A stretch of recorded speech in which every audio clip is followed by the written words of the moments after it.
सबसे पहले हम क्या करते हैं, यूनिट सेटअप करते हैं, है ना। आज हम डायमेंशन की जो कमांड्स वगैरह यूज होती है उसके बारे में देखते हैं। सबसे पहले यूनिट कमांड लगाई, एंटर प्रेस करते हैं। एंटर करने के बाद आपको यहाँ टाइप में जाके यहाँ से आपको यूनिट लेनी इंजीनियरिंग, है ना। और फिर सेक्शन लेना है आपको यहाँ से 0-0.0 इंच वाला, है ना, ये ले सकते हो। फिर आपको unit to scale insert content आता है, यहाँ पर आप इंचेज ले सकते हो या फीट ले सकते हो। मैं अभी इंचेज लेता हूँ, मैंने यहाँ से इसको ओके कर दिया। अब अभी यहाँ यूनिट सेट हो गई। यूनिट सेट होने के बाद अब हम चलते हैं लिमिट की तरफ, LIM लिमिट। एंटर प्रेस करेंगे। एंटर प्रेस करने के बाद आपको ये पूछता है स्पेसिफाई अब लोअर लेफ्ट कॉर्नर, मतलब इसका लोअर लेफ्ट कॉर्नर क्या रखना है आपको। लोअर लेफ्ट कॉर्नर में रख देता हूँ 0,0, 0,0। 0,0 में क्या होता है, जो हमारा एक्स एक्सिस होता है वो इसकी वैल्यू भी 0 होती है, वाई एक्सिस की वैल्यू 0 होती है, ओरिजिन पॉइंट पे चला जाएगा। एंटर कर देंगे। एंटर करने के बाद पूछेगा specify upper right corner. Upper right corner में आप यहाँ पे वैल्यू डाल दो, जैसे मैंने डाल दी 20 फीट। ये 20 फीट है जो एक्स एक्सिस, एक्स एक्सिस की वैल्यूज है, और 40 फीट है वो वाई एक्सिस की वैल्यूज है ना। इस तरीके से ये करने के बाद आप, अभी हमने यूनिट और लिमिट सेट की है, अब अप्लाई करने के लिए जेड यानी जूम, जेड यानी जूम ऑल करना है। इसके अंदर से आप क्लिक भी कर सकते हो, क्लिक करा मैंने, जूम ऑल कर दिया। जूम ऑल करने के बाद आपकी स्क्रीन, जो आपकी यूनिट लिमिट थी वो सेट हो गई। अब मैं यहाँ पर जो ऑब्जेक्ट बनाता हूँ, जैसे मैं बना लिया रेक्टेंगल। रेक्टेंगल लेता हूँ, रेक्टेंगल में मैं यहाँ से डायमेंशन लूंगा। पहले पूछेगा स्पेसिफाई लेंथ फॉर रेक्टेंगल, मतलब इसकी लेंथ क्या रखनी है रेक्टेंगल की, वो मैं रख देता हूँ 10 फीट। एंटर करना है, कॉमा नहीं लगाना इसके अंदर। फिर ये पूछेगा स्पेसिफाई विड्थ, मतलब इसकी विड्थ क्या रखनी है। विड्थ में रख देता हूँ 15 फीट। 15 फीट, 15 फीट इसकी विड्थ रख देंगे। विड्थ रखने के बाद अब इसकी मैं डायमेंशन शो कर रहा है, मेरे को देखना है कि इसकी डायमेंशन परफेक्टली है या नहीं है, ठीक है ना। तो इसकी डायमेंशन चेक करने के लिए कमांड लगाते हैं हम, DLI, DLI, DLI एंटर करेंगे। अगर आपके पास परफेक्टली कोई शेप बना हुआ है तो आप इसके अंदर एक और क्लिक कर दीजिए, इसको सिलेक्ट करके नीचे ड्रैग करना है। ड्रैग करा, बट अब मेरी डायमेंशन बहुत ही छोटी आ रही है, ये बहुत ही छोटी डायमेंशन आ रही है। तो इस डायमेंशन को बड़ा करने के लिए हम कमांड लगाएंगे, उसका नाम है DIM, डिम। डिम लगाया। डिम के अंदर एक और कमांड लगेगी, उसका नाम है TXT, जिसको बोलते हैं टेक्स्ट। डिम के अंदर लगाएंगे टेक्स्ट कमांड, एंटर कर देंगे। एंटर करने के बाद पूछेगा enter the new value for dimension variable. जो हम डायमेंशन वेरिएबल चल रहा है उसकी वैल्यू अभी 0.2 है। मैं यहाँ पे इसकी वेरिएबल कर देता हूँ 3, कर देता हूँ एक बार। 3 करके एंटर कर दिया। एंटर करने के बाद एक और एंटर करोगे। देखो अभी हमने डायमेंशन वेरिएबल इसके ऊपर अप्लाई किया है, बट इसमें अभी शो नहीं कर रहा है ना। तो इसके लिए हम कमांड लगाएंगे dash dim style. Dash dim style command लगाई, एंटर कर देते हैं। एंटर करने के बाद आपको यहाँ पे जाना अप्लाई। अप्लाई करके आपको जिस डायमेंशन की वेरिएबल, मतलब जिस डायमेंशन की टेक्स्ट की साइज बढ़ानी है उसको सेलेक्ट कर ले और एंटर कर दे, ठीक है। अब मैं इधर करता हूँ DLI एंटर। फर्स्ट पॉइंट यहाँ दे तो इधर भी ऐसे भी कर सकता हूँ, फर्स्ट पॉइंट, सेकंड पॉइंट, और इधर ड्रैग कर सकता हूँ, ठीक है ना। मैंने इधर ड्रैग करा। अब मैं क्या चाहता हूँ कि मेरे ये इसकी जो एरो दिख रहा है ना, एरो, इस एरो की साइज भी बड़ी होनी चाहिए। तो उसके लिए हम कमांड लगाएंगे DIM एंटर। DIM के अंदर आएगा ASZ, ये शॉर्टकट से एरो साइज लेंगे, ASZ एंटर कर देंगे।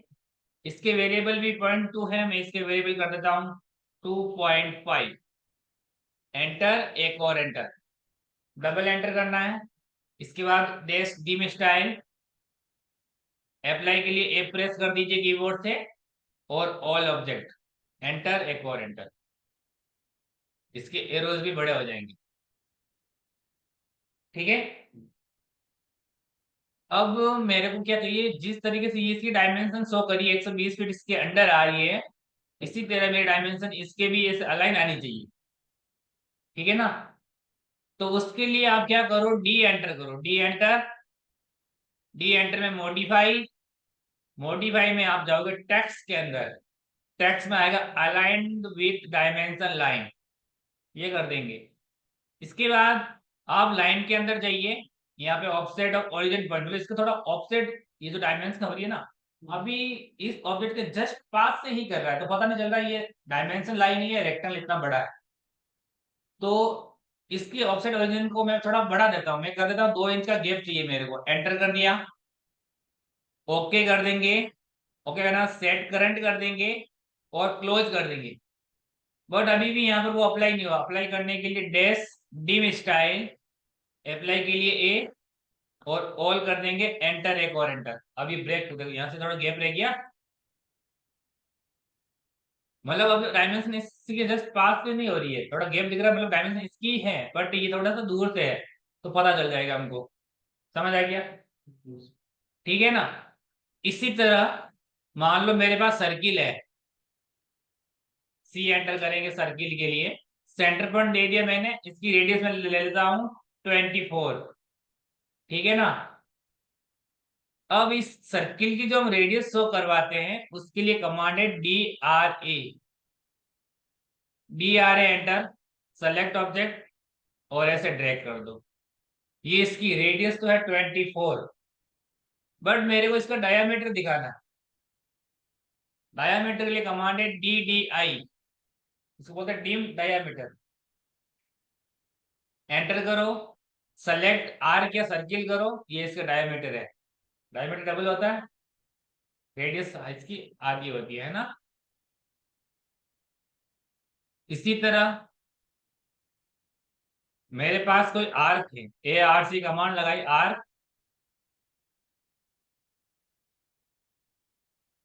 अब मेरे को इस आर्क की लेंथ ध्यान करनी है, मतलब ज्ञात करनी है ना, पता करनी है।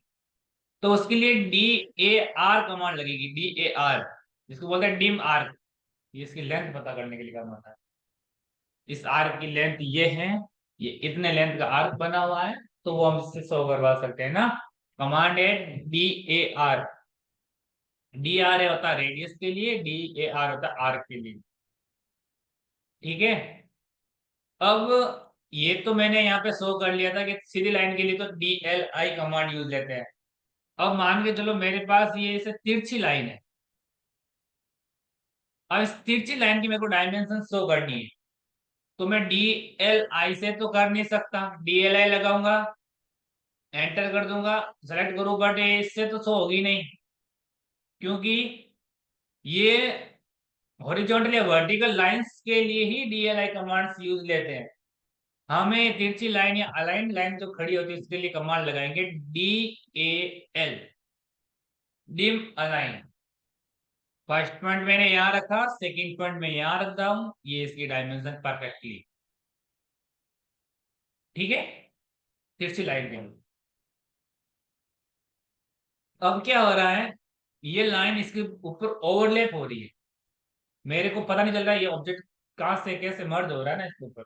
तो उसके लिए हम कमांड लगा देते हैं dim break, dim break, dimension, dimension को ब्रेक करना। पहले डायमेंशन सेलेक्ट कर लो, इस पे क्लिक करो, ये डायमेंशन को ब्रेक कर देगा, देखो कर दिया, डायमेंशन को ब्रेक कर देगा। इसी तरह आप इधर भी कर सकते हो, इधर भी होगी ब्रेक डायमेंशन। ठीक है। फिर मेरे पास ये लाइन है, एक तो स्ट्रेट लाइन है मेरे पास, एक तो स्ट्रेट लाइन है, और एक मेरे पास ये है अलाइन लाइन है, तिरछी लाइन। अब मेरे को इन दोनों लाइनों के बीच का एंगल पता करना, एंगल, एंगल के लिए कमांड लगाते हैं D A N, dim angular, dimension angular, angle ज्ञात करने के लिए होता है।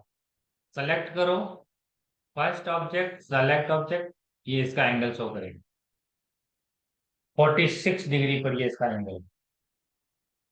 ठीक है। अब मेरे को चेम्फर करना है या फिलेट करना है, उसके लिए क्या करते हैं, आर ई सी एंटर किया मैंने, rectangle, rectangle first point, eight the rate लगा दो या तो, या फिर वो डी एंटर भी कर सकते हो। एक्स एक्सिस की वैल्यू मेरी 10 है, कोमा 10, एंटर कर दिया। 10 में ये पूरे एक स्क्वायर शेप बना है ना। अब मेरे को इसका ये कॉर्नर फिलेट करना है, फिलेट। फिलेट के लिए एफ एंटर, एफ एंटर में यहाँ रेडियस ले लेता हूँ, रेडियस मैंने डाल दी मान लो 3, और select first, select second. But अब क्या हो रहा है, मैं इस एक कॉर्नर को फिलेट करता हूँ, कमांड से बाहर आ रहा हूँ, और मेरे को कमांड से बाहर नहीं आना। तो हम क्या करेंगे, एफ एंटर करा, आर एंटर करा, आर एंटर में रेडियस मैंने 3 डाल दी। यहां से ले लेंगे मल्टीपल, एम प्रेस कर देंगे कीबोर्ड से, मल्टीपल ले लेंगे। सेलेक्ट करो, इसको सेलेक्ट करो, फिर इसको करो, करते जाओ, जितने आपको ऑब्जेक्ट होंगे फिलेट एक साथ कर सकते हो। ठीक, एफ एंटर करना है आपको, रेडियस पे जाना है, रेडियस आपको जितनी चाहिए उतनी डाल दो, मैंने मान लो 4 डाल दी। फिर आप यहाँ मल्टीपल पे जाइए, मल्टीपल पे जाने के बाद फर्स्ट ऑब्जेक्ट इसको सेलेक्ट करा, सेकंड इसको सेलेक्ट करा, तो ये 4 एड्स का कर्व ले लें। इसी तरह इसको सेलेक्ट करो, इसको कर दो, इसको कर दो, इसी तरह इसको कर दो। इसमें मेंटेन करना है। ठीक है ना। बट मेरे को क्या लग रहा था, मेरे को सिर्फ ये 3 कॉर्नर ही फिलेट करने थे, ये वाला वापस पहले के जैसा चाहिए मुझे। तो करते हैं, एक बार हो जाए तो fillet enter, R enter, radius में डाल दूंगा 0। पहले मैंने रेडियस डाली थी 4, मतलब 4 डाली थी, अब मैं रेडियस डाल देता हूँ 0, एंटर कर देंगे। एंटर करने के बाद फर्स्ट ऑब्जेक्ट, सेकंड ऑब्जेक्ट, जो पहले हमारा कॉर्नर था वैसे वापस हो जाएगा। इसी तरह वापस ये भी कर सकते हैं, वही सेम प्रोसेस, इसको भी कर दो और इसको भी कर दो। अब इसके अंदर एक और ऑप्शन आता है, वो आता है पॉलीलाइन का। अगर आपके पास लाइन से बना ऑब्जेक्ट है तो वहां पर तो मल्टीपल यूज ले लेंगे, बट हमारे पास तो पॉलीगॉन से बना हुआ या कोई रेक्टेंगल कमांड से बना या पॉलीलाइन से कमांड से बना हुआ है, तो उसको फिलेट करने के लिए हम एक साथ ही चारों कॉर्नर फिलेट कर सकते हैं। एफ एंटर कर देते हैं, आर एंटर कर देते हैं, रेडियस मैंने मान लो 2 डाल दी, और यहां से ले लेता हूँ पॉलीलाइन। पॉलीलाइन सिलेक्ट करके इसको सिलेक्ट करना ओनली, इसके ऊपर लगाते ही ये हाईलाइट कर देगा कि चारों कॉर्नर फिलेट होंगे। क्लिक कर दिया, चारों कॉर्नर एक साथ फिलेट हो गया। क्लियर हुआ। इसी तरह मैं रेक्टेंगल लेता हूं, R C enter, first corner point, shift at the rate लगा दिया, 20,25। ठीक है। अब की बार मेरे को क्या करना है, पहले तो हमने फिलेट करा था, अब की बार इसको मेरे को चेम्फर करना है। चेम्फर करने के लिए सी एच एंटर, यहां से डिस्टेंस पे जाएंगे, डिस्टेंस में specify first chamfer distance, first chamber distance मेरा क्या रख देता हूं, मैं रख देता हूं 5, और सेकंड चैम्बर डिस्टेंस डाल देता हूं 8। ठीक है। अब जो आपने 5 डिस्टेंस लिया था, वो इन दोनों लाइनों के ऊपर से किस लाइन पे पहले अप्लाई करवाना, जिस पे पहले करवाओगे उस पे पहले वो 5 की डायमेंशन अप्लाई होगी, फिर बाद में 8 की डायमेंशन अप्लाई होगी। मैं पहले इसको सेलेक्ट करूं, फिर इसको सिलेक्ट करूं, तो यहां से तो ये डायमेंशन 5 कटा है, मतलब 5 डिस्टेंस का इसने चैम्बर करा है, यहाँ से 5 डिस्टेंस अंदर ट्रिम कर दिया इस लाइन को, इसको इसे वापस कर देगा, और इधर से इसने 8 करा। ठीक है। इसी तरह वो सेम प्रोसेस है, एक कॉर्नर के लिए तो हम ऐसे कर सकते हैं, और अगर एक साथ सारे कॉर्नर करना है तो मल्टीपल यूज ले लेंगे, मल्टीपल के लिए एम प्रेस कर देंगे। मल्टीपल लिया, फर्स्ट एंड सेकेंड, फिर वापस फर्स्ट और सेकेंड, वापस फर्स्ट और सेकेंड, ऐसे कर सकते हैं चारों कॉर्नर को साथ में ही। ठीक है। वही सेम प्रोसेस है, डी एंटर कर दीजिए, sorry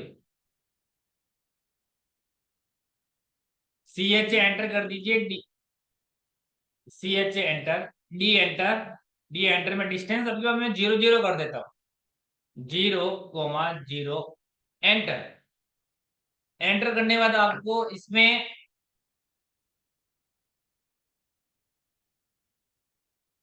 CH enter, D enter कर देते हैं।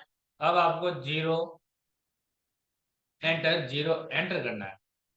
पहले इसको सेलेक्ट करो, फिर इसको सेलेक्ट करो, वापस पहले जैसा कॉर्नर हो जाएगा। सेम वही है, सेलेक्ट करो, सेलेक्ट, सेलेक्ट, हो गया। फिर वापस CH एंटर कर देता हूं मैं, डी एंटर कर देता हूं, 2 2 एंटर। अब मैं यहां से लेता हूं पॉलीलाइन, पॉलीलाइन पे गए, सेलेक्ट करो, चारों कॉर्नर साथ हो जाएंगे। क्लियर हुआ? ठीक है।